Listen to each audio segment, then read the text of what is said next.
This is Freedom Global News. President Muhammad Buhari and National Assembly to reach agreement on Section 84 of Electoral Act.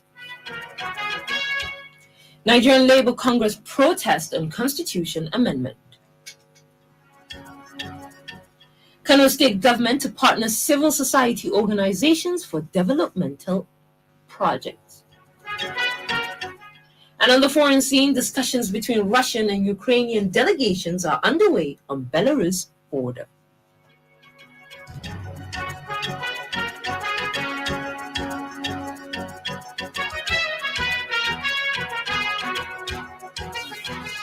Coronavirus is real and deadly. Do not be confused. Get vaccinated against the virus immediately at the nearest vaccination center. This message is brought to you by the United Nations Children Educational Fund, UNICEF. Good evening. You're listening to Freedom Global News on 99.5 FM. I am Zahra Zannah. Today is the 28th of February, 2022. And now the news in full. President Muhammad Buhari and the National Assembly will reach an agreement on the amendment of Section 84.12 in the recently signed Electoral Act, which bars appointed political office holders from participating in their party's primaries. The section requires political appointees, including ministers, commissioners, special advisors, and others, to first resign from their position before being eligible to contest in their party's primaries for elective offices. The president's position was made known in a statement signed today by the senior special assistant to the president of media and publicity, Garba Shehu, entitled Assent into Law of the Electoral Act 2022, Landmark Moment for the Nation.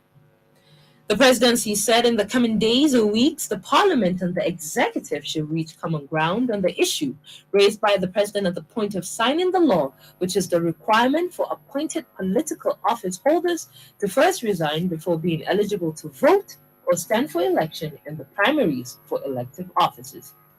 Furthermore, the presidency noted that Buhari's assent to the bill, after the back and forth on some controversial provisions, underscored the perfect workings of a parliament and executive vote driven by energy to deliver change to Nigerians.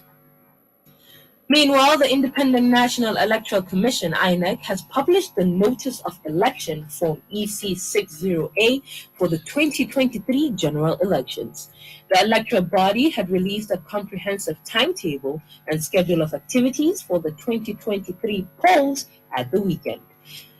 The Commission stated that in line with the first activity in the timetable and schedule of activities for the 2023 general election, the Commission hereby publishes the Notice of Election today, Monday, 28 February 2022. For the schedule of activities, the 2023 polls begin on February 25th with the presidential and National Assembly elections. As crude oil prices continue to rise above $100 per barrel, President Muhammad Buhari said there is no excuse for Nigeria not to reap the gains, especially with the current Petroleum Industry Act. Buhari stated this at the opening ceremony of the 5th edition of the Nigerian International Energy Summit at the State House, Abuja. The president, who is also the petroleum minister, said towards reaping the gains, vast reforms have been done in the petroleum industry, including the incorporation of the Nigerian National Petroleum Company Limited, NNPC, as a limited liability company with a target to make it the biggest, the most capitalized, and the most profitable company in Africa. On his part, the Minister of State, Petroleum Resources, Chief Timothy Silva, said Nigeria, through the PIA, the government is promoting the use of liquefied petroleum gas as the domestic fuel of choice. The Group Managing Director and CEO of NNPC, Malam Melekiari, in his remarks, said sub-Saharan Africa is far from attaining the climate change landmark of developed countries, and so advocated justice and sanity to prevent chaos while transiting to cleaner energy. The leadership of the Nigerian Labour Congress, NLC, led a protest to the National Assembly to demand overwhelming votes from the federal lawmakers ahead of the clause-by-clause voting on the ongoing constitution alteration process. The Labour leaders are demanding that the lawmakers vote in favor of autonomy for the local government and the judiciary. Members of the NLC during the protest demanded autonomy for the local government and the judiciary today. They insist that the lack of autonomy for the judicial arm of government, as well as the local government as the third tier of government, run contrary to democratic principles. The Joint Admissions and Matriculation Board, JAM, says the 2022 Unified Tertiary Matriculation Exam, UTME mock examination, will now hold on April 9th and not April 16th as earlier scheduled. The board made this known in its weekly bulletin of the Office of the Registrar today in Abuja. JAM said that the change was due to the realization that April 16th, earlier scheduled, was an Easter Saturday, a Holy Saturday celebrated by Christians to mark the end of the Lent period before Easter Sunday. The board also noted that the date for the exercise had been affected also by the shift in date for the registration of the UTME and direct entry, which was earlier scheduled for February 12th, but later commenced on February 19th. It, however, urged all candidates who registered and will want to sit for the mock exercise to note the change of date and be prepared. The 2022 registration commenced on Saturday, February 19, and is expected to end on March 26. Nigeria's former international Samson Siasia has cried out that the absence of a creative midfielder is the missing link in the current Super Eagles squad. Correspondent Muhammad Sani Uba has details of this and other sports updates. Samson Siasia argued that the situation was responsible for the poor scoring form of the Super Eagles attackers. The former Dream Team head coach pleaded with the Super Eagles technical crew and the Nigeria Football Federation to put machinery in action to convince and draft Crystal Palace mercurial player.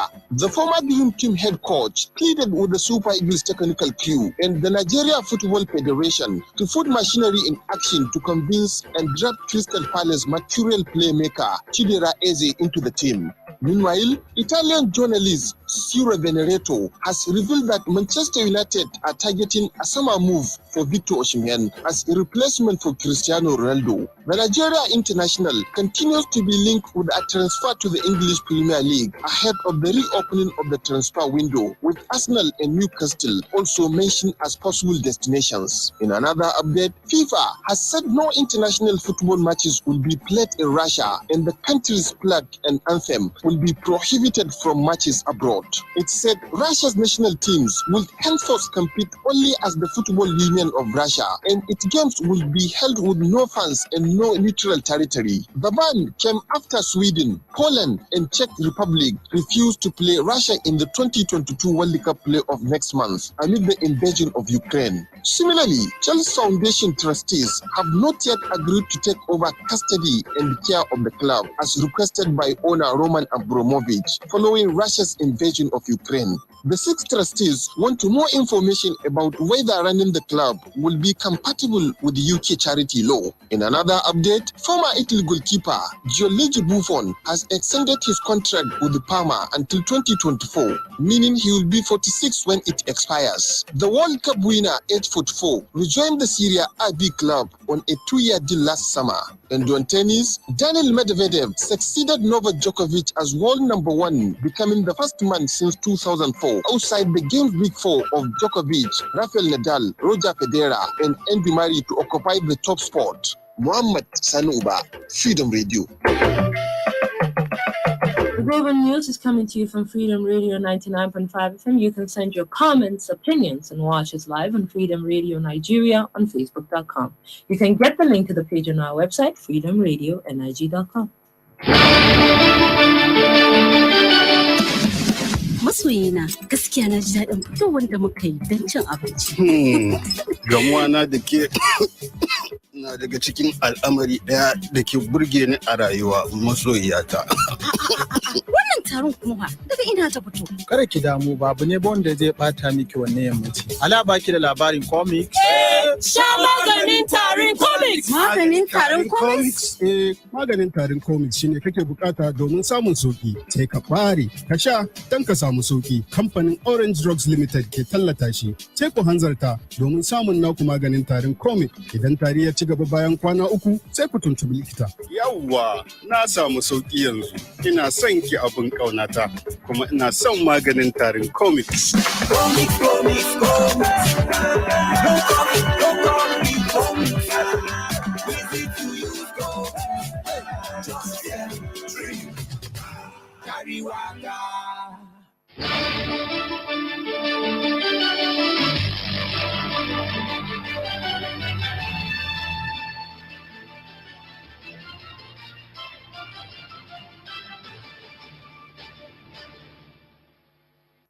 Welcome back. You're still listening to Freedom Global News on 99.5 FM.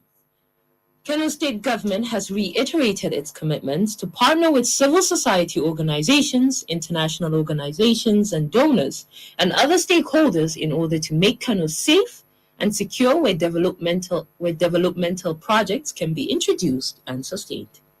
Special Advisor to Kano State Governor on NGOs, Hajia Erdada Kano Bichi, made the assertion today at a news conference organized to commemorate 2022 World NGO Day. She noted that to celebrate World NGO Day, Kano State Government has organized some key events, including colloquium, where a series of educational discussions and paper presentations on matters needing the attention of all and sundry will be held, an empowerment program for women. To express gratitude to all CSOs, NGOs, relevant MDAs, development partners, and other stakeholders for their collective efforts to ensure sustainable development of the state. A high court in Kano State has warned the managing director of Kano Road Traffic Agency, Karota, Babadan Agundi, against acts of lawlessness, asking him to respect orders of court and desist from taking law into his hand. The presiding High Court Judge, Justice Nasiru Saminu, was furious with the way Karota has been ignoring court orders, asking the authority not to constitute itself into a court of law by arresting motorists, charging them with offenses, and issuing fines to them without recourse to the court. The judge said this while giving judgment in the case of Bello Bassi and 8 others versus Karota today, where he expressed fears that Karota's notoriety for disregarding laws is a recipe for anarchy.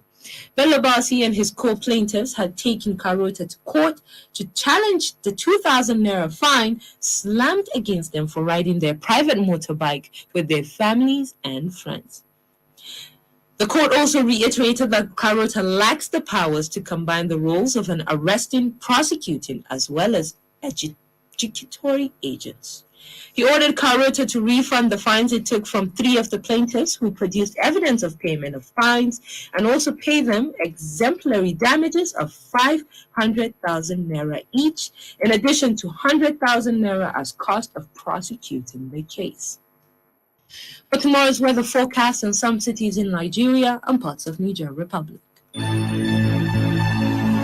Kano tomorrow morning is expected to have clear sky and light wind at 17 degrees Celsius, and later change to sunny intervals at 30 degrees Celsius. Dutse in Jigawa State will have similar weather condition at 19 degrees Celsius and subsequently increase to 29 degrees Celsius with sunny intervals. Kaduna will have partly cloudy sky at 19 degrees Celsius and later change to 31 degrees Celsius at noon, while Abuja will have partly cloudy sky at 23 degrees Celsius and subsequently increase to 32 degrees Celsius at noon. Lagos will have similar weather condition at 25 degrees Celsius and later change to 35 degrees Celsius with sunny intervals, while Maradi in Niger Republic will have clear sky and light wind at 19 degrees Celsius and later change to 35 degrees Celsius with sunny intervals. Zinder will have similar weather condition at 19 degrees Celsius and subsequently increase to 35 degrees Celsius with sunny sky. Separate Tijan Adam, Freedom Radio. And in business, Muhammad Abba Abdullahi has updates. The Central Bank of Nigeria, CBN, says it will pay exporters 65 naira for every $1 sold into the economy through the investors and exporters window. The CBN stated this in a guideline on its newly introduced raise to $200 billion RT200 scheme. The CBN Governor, Godwin Emefiele, noted that RT200 program is designed to help ease the inadequacy of forex supply and the constant pressure on the exchange rate in the country. Meanwhile, the Executive Secretary of the Nigerian Content Development and Monitoring Board, Engineer Simbo Boti, said the Nigerian Content Intervention Fund has now exceeded help $1 billion, equivalent to 208 billion naira, and is off for the qualified oil and gas companies. Engineer Waboti stated this at the Sub-Sahara African International Petroleum Conference, organized in Lagos by the Petroleum Technology Association of Nigeria. He added that the NCI fund, which is extended as low-cost credit to qualified oil and gas companies, covered asset acquisitions, project financing, manufacturing, working capital, loans financing, women in oil and gas, research and development. Muhammad Abba Abdullahi, Freedom Radio. And on the foreign scene, discussions between Russia and Ukrainian delegations are underway near the border with Belarus as Russia continues to ramp up war efforts, and President Putin ordered his country's deterrence forces, including nuclear arms, be placed on high alert. Ukraine has asked to urgently join the European Union and demanded Russian troops withdraw from the country. Kyiv's intelligence, meanwhile, suggests Belarus is prepared to join the Russian invasion, a Ukrainian official said. We've come to the end of today's Global News. On behalf of the entire production team and I, Zahra Zannah, thank you for listening.